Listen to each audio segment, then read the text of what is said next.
Daniel, el elogio de la infidelidad, una historiadora dijo de Daniel que era chispeante y demoledor.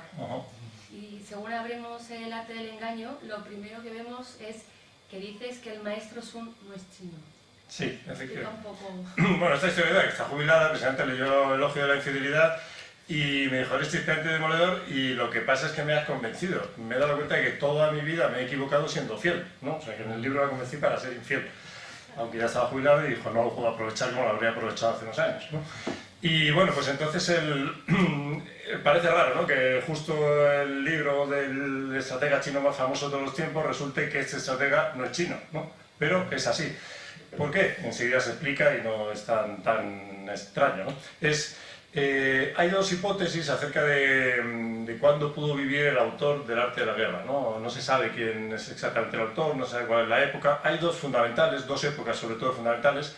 Una es hacia el año 500 antes de nuestra era, y eso es una época que se llama primaveras y otoños en China.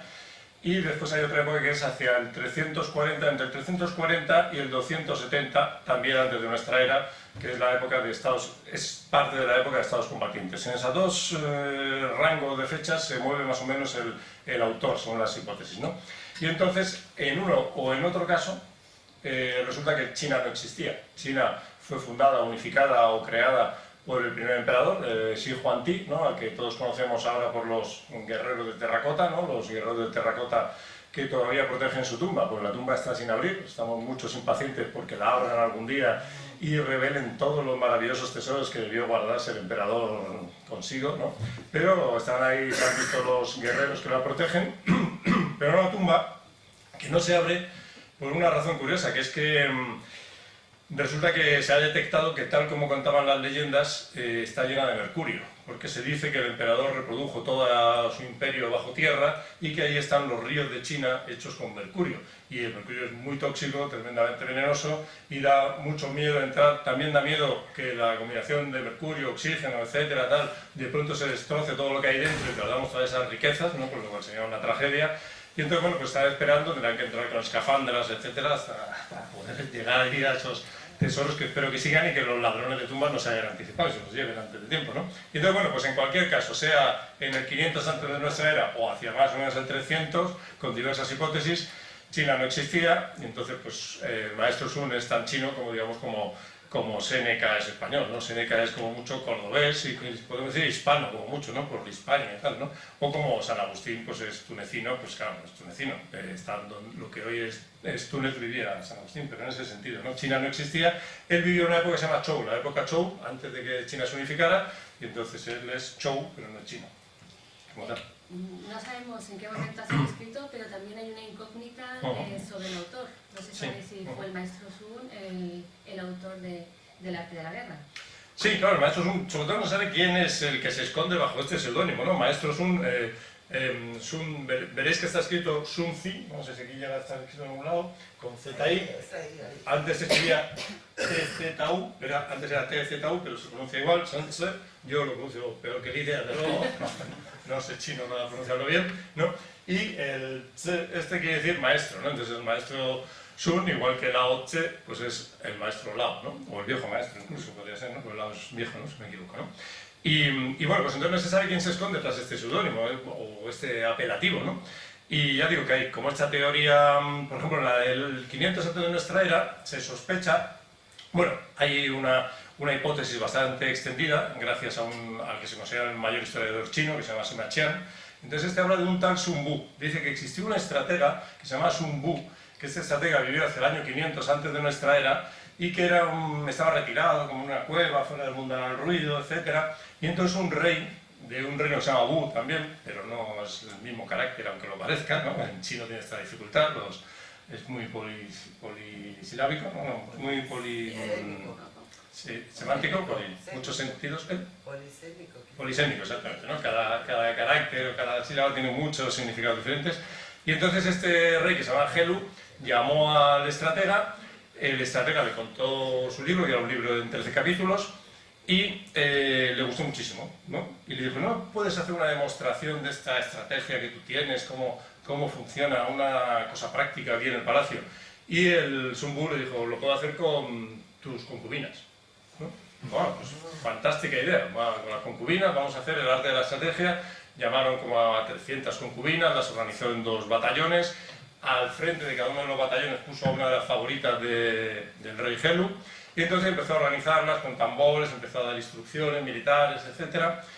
Y resulta que las concubinas pues se reían, hacían bromas y no seguían para nada la disciplina militar. Y entonces, pues en un momento dado, el maestro Sun, este Sunbu, se enfadó y dijo, bueno, cuando se repiten las normas 1, 2 o 3 veces y no se entienden, la culpa es del general, pero cuando ya se han repetido suficientes veces para que se entienda, la culpa es de los soldados. Por lo tanto, y sobre todo de los lugartenientes, así que les cortan la cabeza a los 2 lugartenientes de cada uno de los batallones. En ese momento, el rey Gelu, que estaba viendo todas las operaciones militares desde un balcón, dijo, no, por favor, no les corten la cabeza, dijo, porque mi comida sabría menos dulce, dijo el rey Gelu. Pero dijo, en el campo de batalla el que manda es el general, esta es una de las normas presentes del arte de la guerra, y dijo, y si yo digo que hay que cortar la cabeza, se corta, y se cortó la cabeza a las 2 concubinas. Y a partir de entonces lo hicieron todo perfecto, ¿no? Todas las operaciones militares, las que quedaron, lo hicieron perfecto. Muestra otro de los aspectos del arte de la guerra, que es la disciplina. Bueno, pues esta es una hipótesis, que podría ser este tal Sun Bu del reino de Bu, que vivió hace el año 500 antes de nuestra era, ¿no?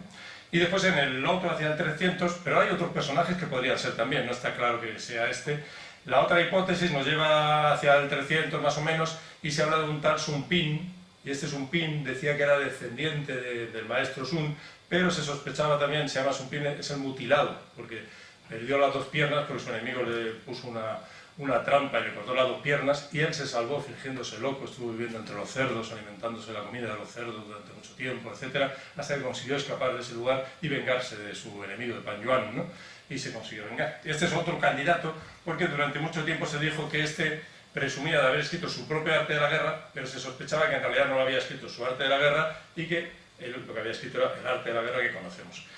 Un descubrimiento reciente, y tenemos aquí esto es mucho más complejo, pero lo he sintetizado mucho, un descubrimiento reciente en una tumba en Jinchueshan ha descubierto el arte de la guerra que conocíamos desde siempre, y al lado, en esa misma tumba, el arte de la guerra de Sun Pin. Y se ha demostrado que sí que existían 2 artes de la guerra diferentes, y que por tanto pudiera ser que Sun Pin hubiese escrito los 2, pero sí que hay un libro por el propio Sun Pin bastante diferente del arte de la guerra que tenemos, aunque con ciertas semejanzas y un estilo semejante. Bueno, como os podéis imaginar, el proceso de escritura ha sido bastante complicado, y Daniel tiene la cualidad de hacerlo complicado, sencillo y entretenido. Intento, vamos, no sé si siempre lo consigo, pero intento, sí. Entonces, por ejemplo, una de las licencias que ha tenido en el libro es que ha puesto una tragedia de Shakespeare.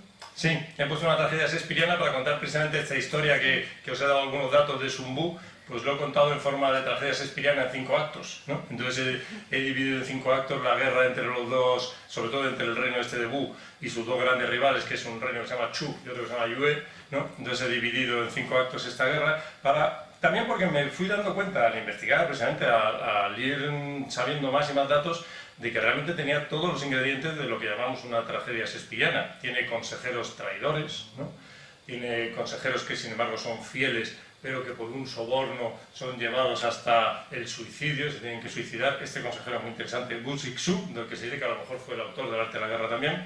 Este hombre, cuando se tuvo que suicidar por una traición, a pesar de que estaba aconsejando bien a su soberano, dijo que le sacasen los ojos y los pusiesen en lo alto de la muralla del reino de Bu para ver las tropas del reino enemigo cuando entrasen en la capital, para no seguir sus consejos, ¿no? Después el reino enemigo precisamente vivió como esclavo del rey, y cada día tomaba de un saco de hiel, tomaba hiel amarga para acordarse de que se vengaría algún día. También está allí una de las 4 mujeres más hermosas de la historia de China, que mandaron a un rey para pervertirle y que se olvidase de la guerra y se debilitasen en este aspecto. O sea que digamos que tenía realmente todos los ingredientes de una tragedia shakespeariana realmente muy, muy interesante. Y entonces pues, lo he contado así, de esta manera, para que sea más entretenido, y creo que más o menos